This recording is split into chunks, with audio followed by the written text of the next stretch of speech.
चित्रकूट पर्वत पर महर्षि अत्रेय मुनि जी तपस्या करते थे। चित्रकूट पर्वत पर अत्रेय मुनि जी और उनकी धर्म पत्नी अनसुईया दोनों ही उस घोर जंगल में तप कर रहे थे, भजन कर रहे थे। उनके पतिदेव भगवान के भजन में लीन रहते थे और अनसुईया जो थी उनके सेवा में प्रस्तुत रहती थी। इस प्रकार शिव जी की और अपने पति की सेवा करती हुई तपस्विनी अनसुईया वहां रहती और वैसे ही उनके पति भी अपने कार्य में संलग्न रहते थे। वहां पर तीसरा कोई भी नहीं था। इस प्रकार जब कुछ काल व्यतीत हो गया और ध्यान मग्न योगीश्वर चेतना रहित हो गए, तब उनके कठिन तप और अनसुईया के इस सेवन से देवता ऋषि तथा गंगा आदि श्रेष्ठ नदियां सप्रेम उनका दर्शन करने आई। उनके तप तथा सेवा को देखकर आचार्य करते हुए परस्पर कहने लगी कि इन दोनों में कौन श्रेष्ठ है, तपस्वी अत्रि या सेवा करने वाली अनसुईया। तब सेवा ही श्रेष्ठ हुई। फिर उन दोनों की महानता को धन्यवाद दे। वे सब जैसे आए थे वैसे गंगा शंकर को छोड़कर चले गए।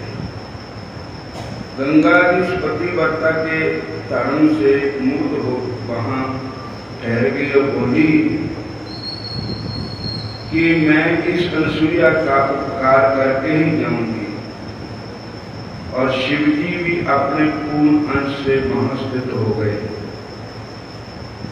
54 वर्ष बीत गए। मुनीश्वर अत्रि उसी प्रकार ध्यान मग्न हो रहे थे, परंतु अब तक भी वृष्टि न हुई। मतलब काल पै गया था, बरखा है नहीं हुई भी, नदियां नाले सूख गए थे, तालाब भी सूख गए थे और पानी पीने तक बहुत दिक्कत थी। बोलो हरे कृष्णा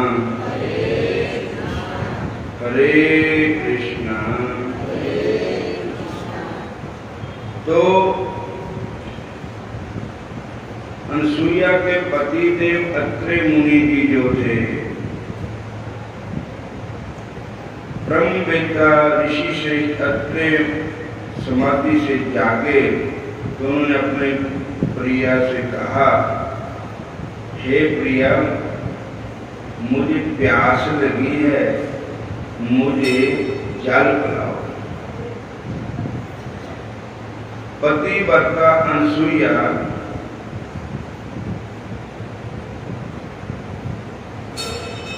ने अपने पति देव की सेवा, उनकी आज्ञा, उनको पता है कि पानी तो है नहीं कहीं भी, बरखा हो ही नहीं, कुएं नदियां तालाब सब सूखे पड़े हैं और पानी पति देव जी को प्यास लगी, हमको पानी पिलाना है, अब कैसे करूं? वो कमंडल लेकर के चले। वे वन में जाकर विचारने लगी कि जल कहां से लाऊं।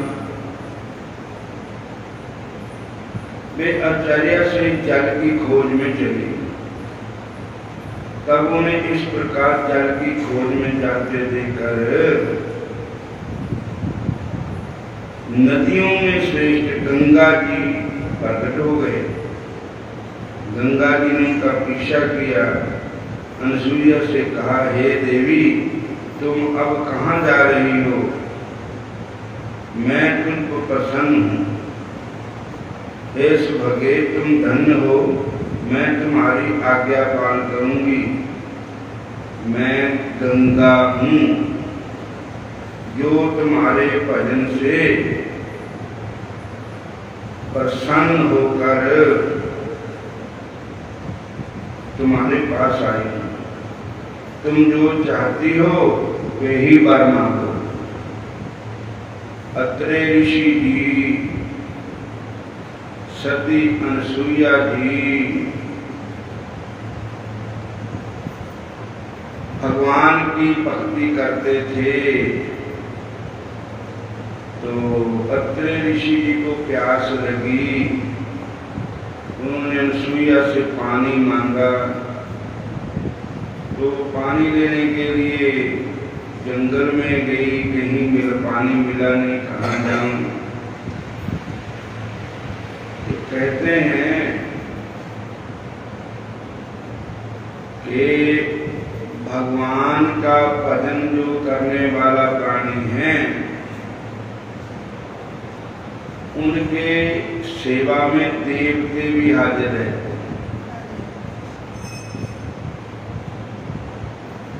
हरि की कथा होवत है जहाँ, गंगा आदित तीर्थ आवत है तहाँ। क्योंकि श्री गुरु ग्रंथ साहब की वाणी में भी लिखा है, गंगा जमुना सरस्वती ते लोचन दूर साधु की कहानी। तो गंगा मैया प्रकट होकर के अनसुईया जी को दर्शन दिया और कहा कि मैं आपकी पतिव्रता भक्ति पर प्रसन्न हूँ और आपके पतिदेव भगवान का भजन करते हैं, इसलिए मैं सेवा करने के लिए आई हूँ।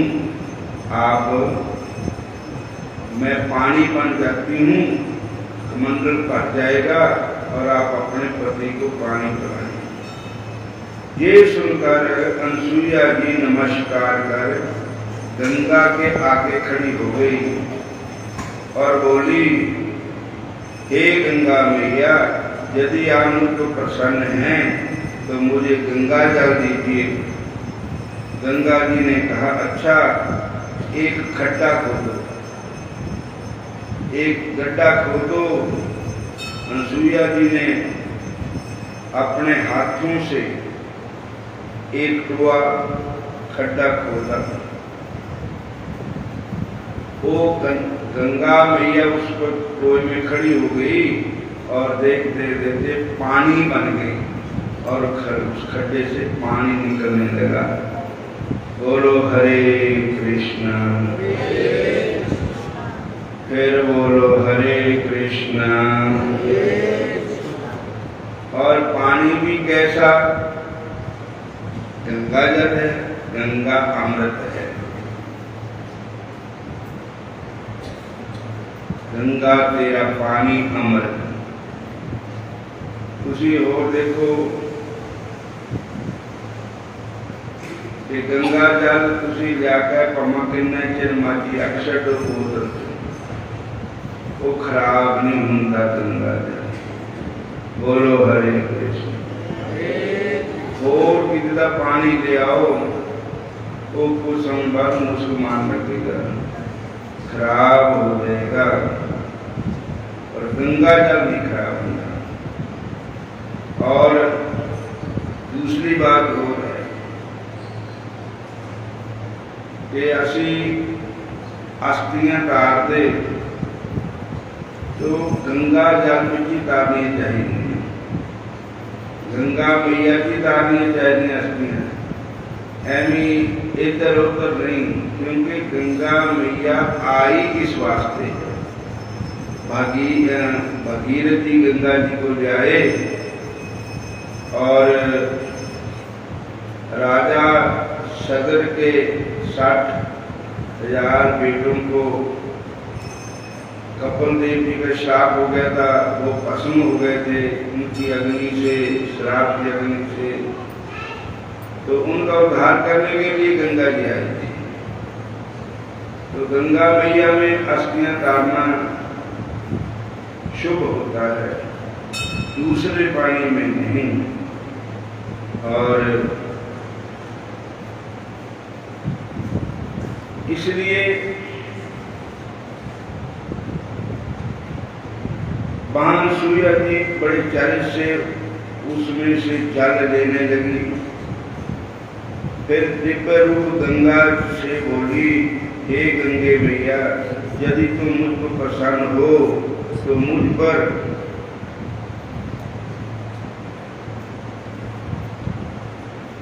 इतनी कृपा करो कि जब मैं जल लेकर जाऊंगी, अपने पति देव को जल पिलाऊंगी, तो मेरे पति देव पूछेंगे कि इतना मीठा, इतना ठंडा, इतना ताजा, इतना स्वाद पानी कहाँ से लेकर के आए। तो मैं कहूंगी कि मैया गंगा जी ने ही जल दिया है। तो मेरे पतिदेव जी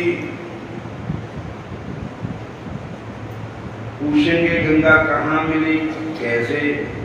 तो हे गंगा मैया, तब तक आप जहां पर ही रहना, जब तक मैं अपने पति को गंगा जल पिला करके फिर उनको साथ लेकर के जहां पर आऊंगी, तो आपका दर्शन उनको भी कराऊंगी, अपने पति देव को भी, अत्रे ऋषि को। तब मेरे स्वामी वहां नहीं आते हैं। जैसे गंगा जी ने कहा, तुम मुझे अत्रि को देना। ऐसा कहकर गंगा जी ने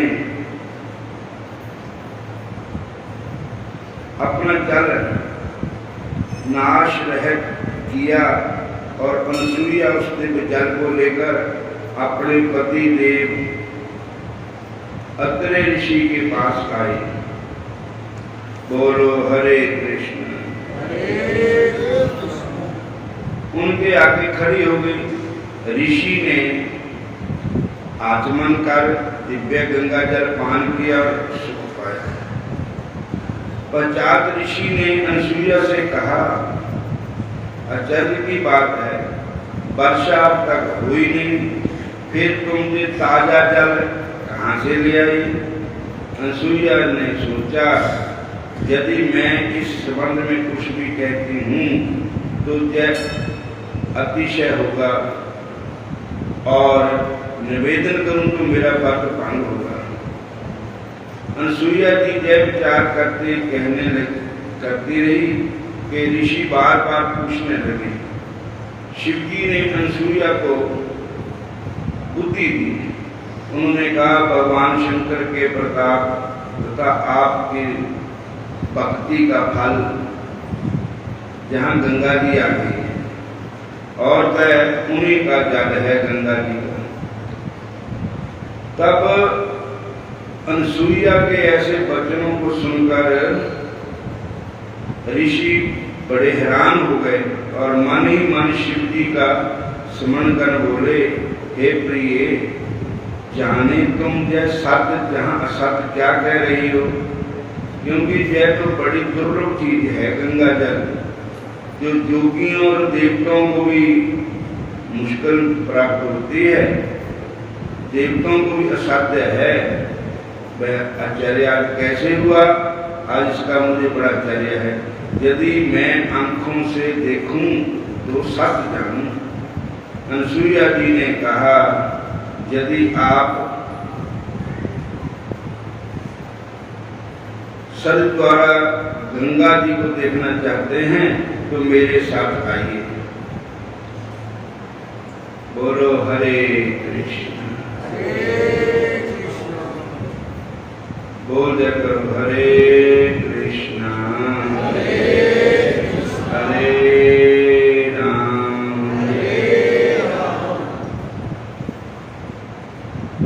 ऐसा कहकर पतिव्रता अनसुईया अपने पति देव को साथ लेकर शिव जी का स्मरण करती हुई वहां पहुंची।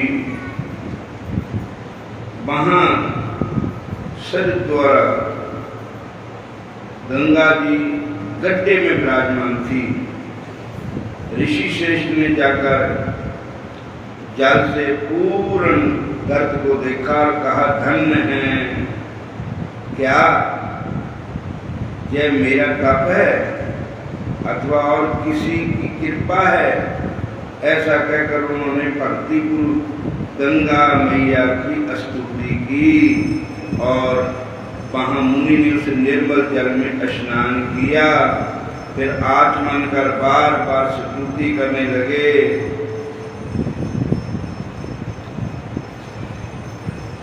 सुव्रता अनसुईया ने भी उस सुंदर जल में स्नान कर मुनि के साथ नित्य कर्म किया। गंगा जी ने कहा, अब मैं अपने स्थान को जाती हूं। ये सुनकर साध्वी अनसुईया नदियों में से गंगा जी से बोली, हे गंगा मैया, यदि आप प्रसन्न हैं और मुझ पर दयालु है तो आप निश्चल होकर एक रूप में तपोवन में ही रहो, जहां ही विराजिए किसी पर्वत पर। बड़ों का यह स्वभाव है कि किसी को अंगीकार करके पीछे फेंक नहीं छोड़ते। बड़ों का यह स्वभाव होता है किसी को अपना बना लेते हैं फिर उसको छोड़ते नहीं। हे गंगा मैया, आप हमको छोड़े मत, हमें यही आप राजिए। ऐसा कहकर हाथ जोड़कर बार बार स्तुति करने लगी। मुनीश्वर अत्रि ने भी कहा कि हे गंगे मैया, आप जहाँ ही निवास करें, और क्योंकि आपके अनेका स्थान हैं, एक स्थान जहाँ भी बनाओ और शांतपूर्व हमें स्नात करें। तब इनके इन रमणीय वचनों को सुनकर श्रेष्ठ गंगा नदी गंगा ने प्रसन्न होकर अनसुईया से कहा, यदि तुम अपने स्वामी के शिव पूजन रूप 1 वर्ष के फल को मुझे दो तो देवताओं के उपकार के लिए मैं जहाँ स्थित रह सकती हूँ। मेरी तुष्टि तो दोनों से होती है, ना तीर्थ स्नानों से ना जग और जोगों से होती है। जैसे कि पतिव्रता से तुष्टि होती है, मेरा मन जैसा पतिव्रता को देखकर प्रसन्न होता है वैसा अन्य उपायों से नहीं होता। जय मैं सत्य कहती हूँ, पतिव्रता को देखकर मेरा पाप नष्ट हो जाता है। पतिव्रता स्त्री पार्वती के समान है, इसलिए लोक कल्याण के लिए अपने स्वामी के 1 वर्ष के शिव पूजन को मुझे दो, तभी मैं शुद्ध रहूंगी। सूत जी कहते हैं, जब पतिव्रता अनसुईया ने इस प्रकार का वचन सुना तो उन्होंने गंगा जी के लिए 1 वर्ष का सब पुण्य दे दिया। बड़ों का जो स्वभाव ही है कि दूसरों का हित करे। संत महापुरुष जो होते हैं वो दूसरों का उपकार के लिए अपने भजन का फल उनको दे देते हैं। ये बड़ों का स्वभाव है, पर उपकार वचन मन काया संत सहज स्वभाव खगराया। दूसरे का पर उपकार करना, दूसरे का भला करना, ये संतों का स्वभाव होता है। तो अनसुईया जी ने अपने तपस्या का प्रतिबद्धता, तपस्या का फल माता गंगा जी को दिया। माता गंगा जी ने कहा कि मेरे में लोग स्नान करते हैं, अपने पापों से मुझे गंदा कर देते हैं, इसलिए आप जैसे संतों के दर्शन से मेरे पाप दूर होते हैं। और हरे कृष्णा।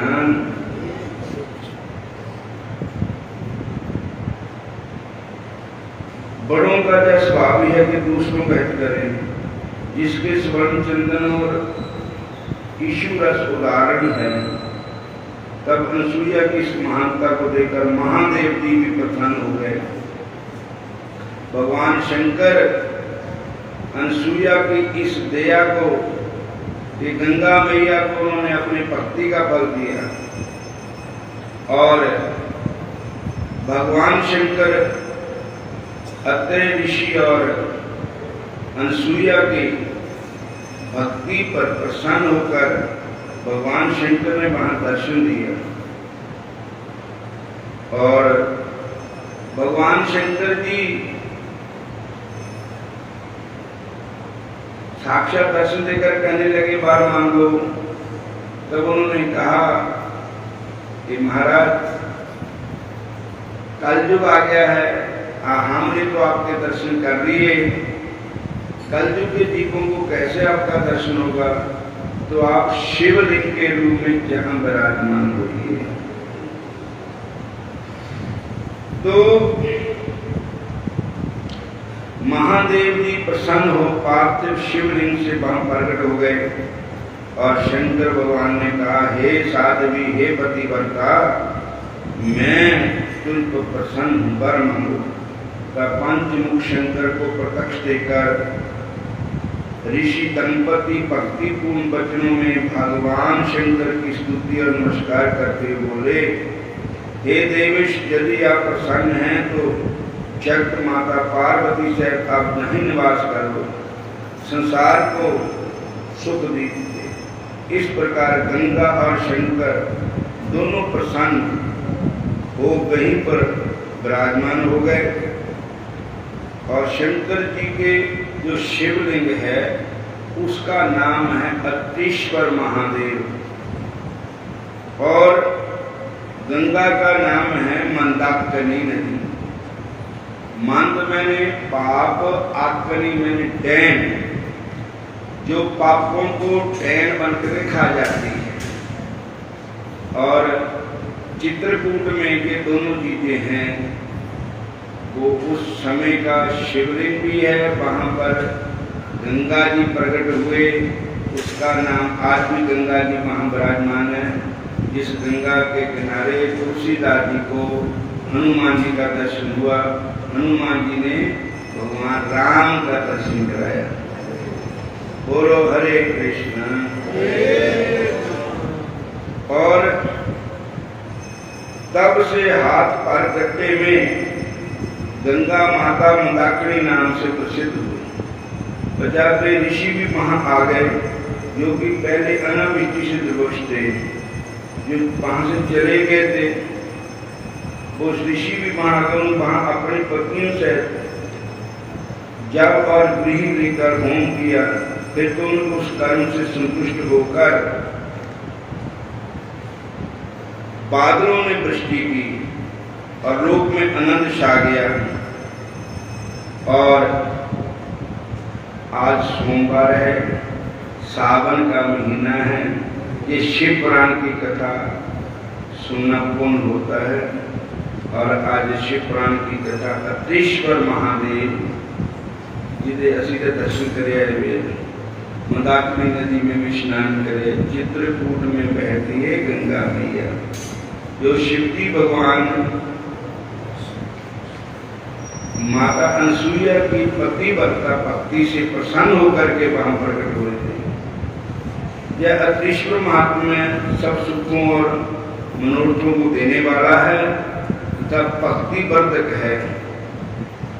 इति श्री शिव महापुराण चतुर्थ कोटि रुद्र संहिता का 4था अध्याय समाप्त हुआ। बोलो हरे कृष्णा, फिर बोलो हरे कृष्णा हरे राम हरे कृष्णा कृष्णा कृष्णा हरे हरे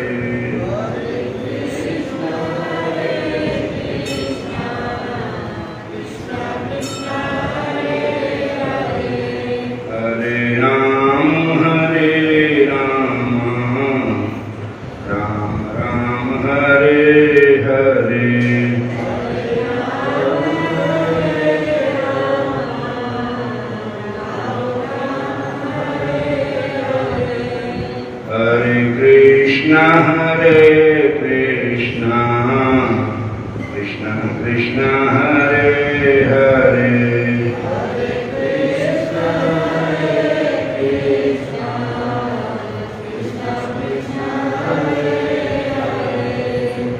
हरे राम राम राम हरे हरे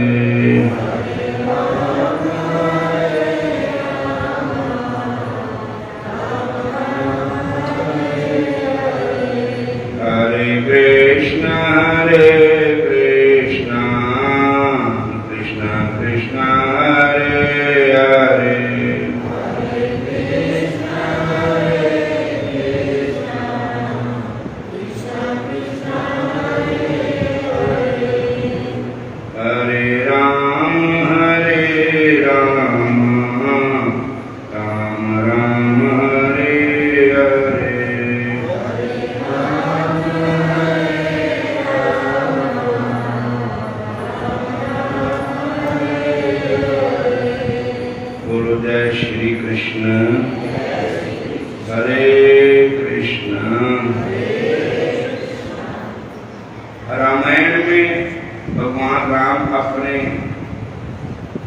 भक्तों को कहते हैं, अब एक और गुप्त मत कहूं सभी कर जोर, शंकर भक्ति बिना भक्ति न पावे मोर। जब तक वैष्णव शिवजी भगवान हैं, शिवजी की कोई निंदा करेगा तो भगवान श्याम कहते मेरी भक्ति को नहीं प्राप्त करेगा। बोलो हरे कृष्ण। जो शिवजी का अपमान करेगा वो वैष्णव नहीं होगा, वो वैष्णव अपराध होगा जो शिवजी की निंदा करेगा।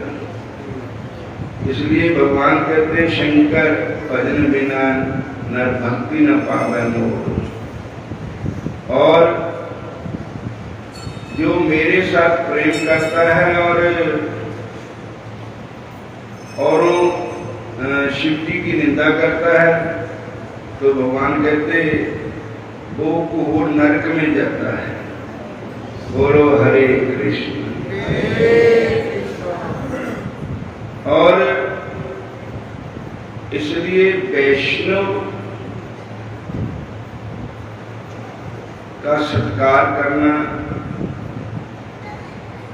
अगर आप भगवान की प्राप्ति करना चाहते हैं तो वैष्णव का आदर करना ही चाहिए। बोलो हरे कृष्ण। फिर बोलो हरे राम। अब एक कथा भक्त मार्ग की सुनाते हैं।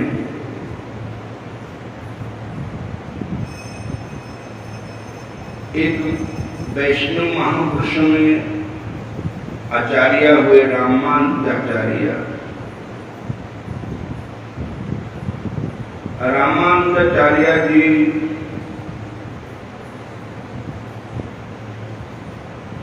गृहस्थ संत थे। शादीशुदा थे और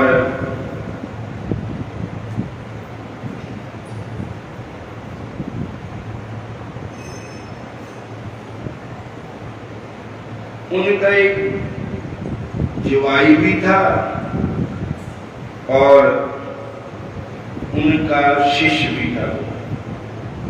उनका नाम था लालाचार्य। श्री लालाचार्य जी। बोलो हरे कृष्ण। तो एक दिन लालाचार्य जी ने अपने गुरु महाराज से पूछा, रामानुजाचार्य जी से, महाराज हमारा कल्याण कैसे हो सकता है? तब उन्होंने कहा कि आप कभी वैष्णव की निंदा नहीं करना, कभी आपने किसी वैष्णव का अपमान नहीं करना, और वैष्णव को अगर वैष्णव शरीर भी छोड़ जाए संत कोई, तो उसके शरीर का संस्कार करना ये भी पुण्य है। किसी संत के शरीर का संस्कार करना, ये ऐसी शिक्षा रामानुजाचार्य जी ने दी। बोलो हरे कृष्ण। तो रामानुजाचार्य जी के शिष्य लालाचार्य जी अपने गुरु की आज्ञा का पालन करने लगे। दक्षिण देश में जाति पाति का बड़ा विचार किया जाता है, परंतु श्री लालाचार्य जी इन भेद भावों को बुलाकर वैष्णव मात्र में श्रद्धा करते थे, जाति नहीं किसी की देखते थे। जात न पूछो संत की, पूछ लीजिए ज्ञान, मोर करो तलवार का, पड़ी रहने दो म्यान। बेमुख लोग इनके इस बिहार को बड़ी हंसी उड़ाते, मजाक करते हैं। एक बार ये कावेरी नदी में स्नान करने गए तो वहां पर क्या देखा, एक मृतक शरीर बहता आ रहा है नदी में। बोलो हरे कृष्ण। और वहां उन्होंने क्या देखा कि उसके गले में तुलसी माला है, माथे तिलक है और वैष्णव के सारे चिन्ह थे। और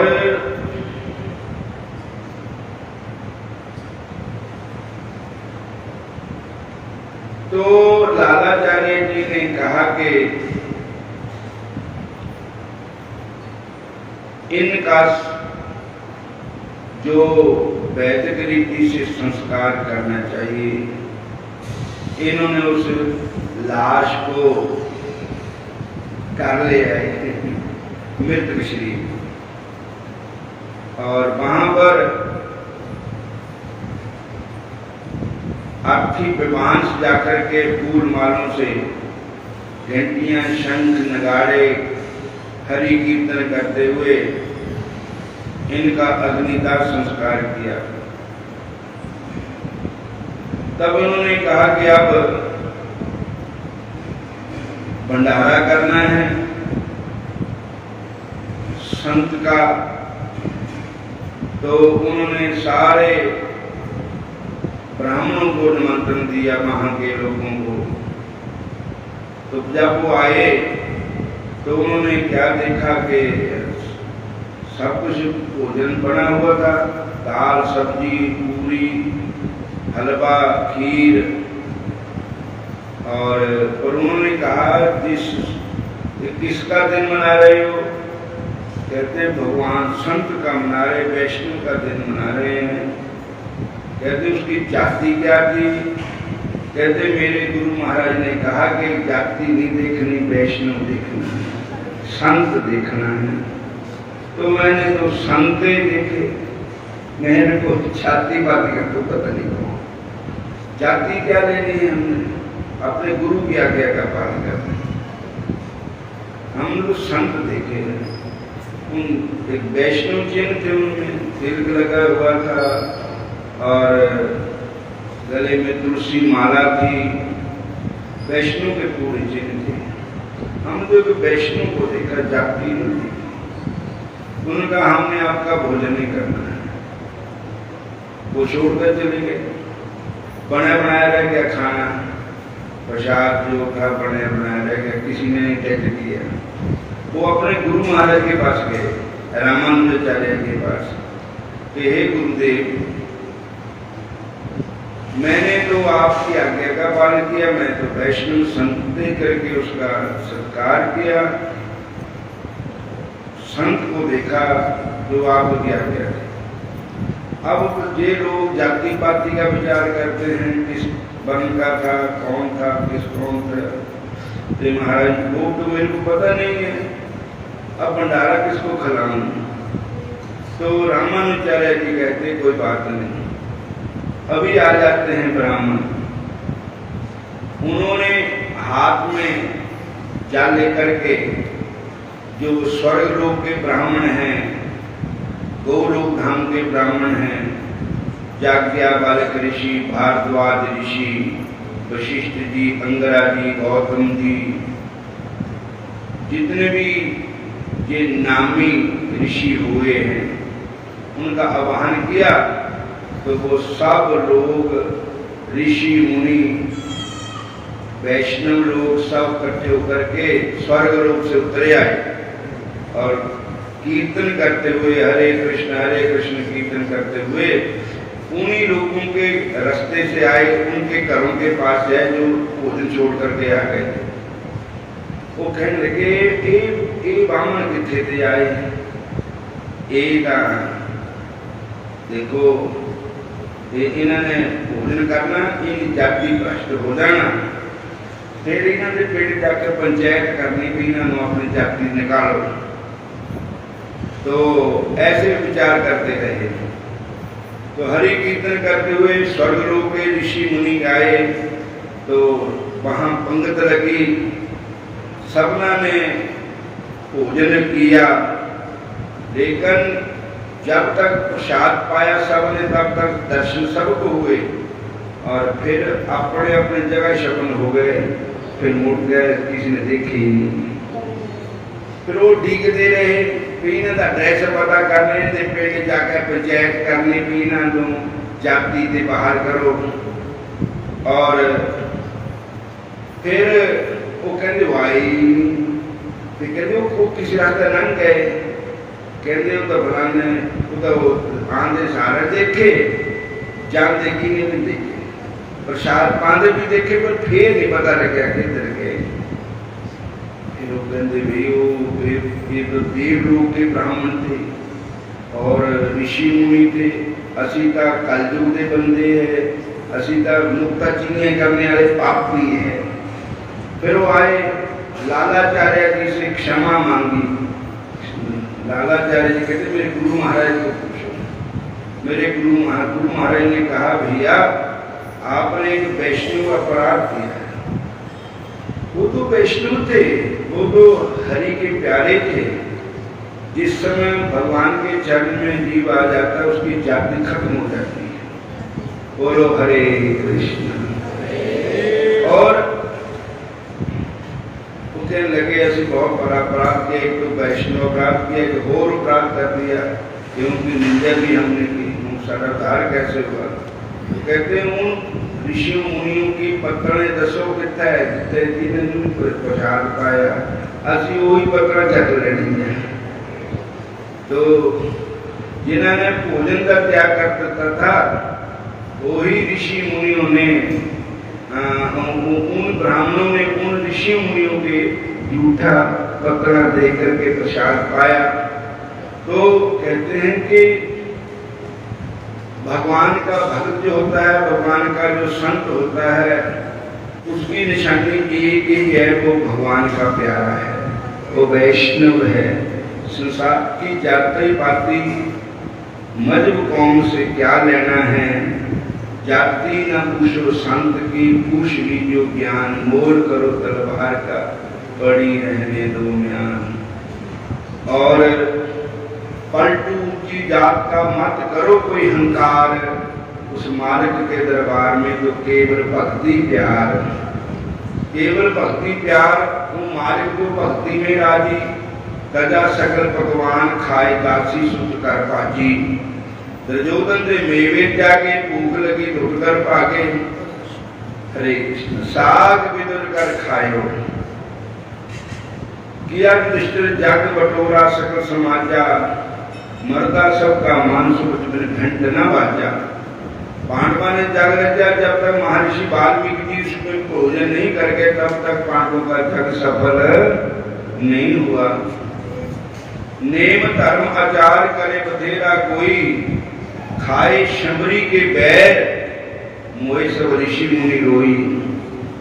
कहते शबरी के घर भगवान चले गए, शबरी के झूठे बैरों का भोग भगवान ने लगाया, तो जो जाति पाति मजहब कौमों के झगड़े में रहे उनकी कुटिया में भगवान गए। बोलो हरे कृष्ण। ऊंची प्रेम सगाई, सबसे ऊंची प्रेम सगाई, ऊंची प्रेम सगाई, सबसे ऊंची प्रेम सगाई, ऊंची प्रेम सगाई, सबसे ऊंची प्रेम सगाई, ऊंची प्रेम सगाई, सबसे ऊंची प्रेम सगाई। प्रेम के बस अर्जन का रथ हांक्यो, प्रेम के बस अर्जन रथ क्यों, भूल गए ठकुराई प्रभु जी, भूल गए ठकुराई, भूल गए ठकुराई, भूल गए ठकुराई। ऊंची प्रेम सगाई, सबसे ऊंची प्रेम सगाई, ऊंची प्रेम सगाई, सबसे ऊंची प्रेम सगाई। हरे कृष्ण कृष्ण कृष्ण हरे हरे, हरे कृष्ण कृष्ण हरे हरे। शबरी के उन पैरों में, शबरी के उन पैरों में, भर गई कौन मिठाई, सबसे ऊंची प्रेम सगाई, भर गई कौन मिठाई, सबसे ऊंची प्रेम सगाई।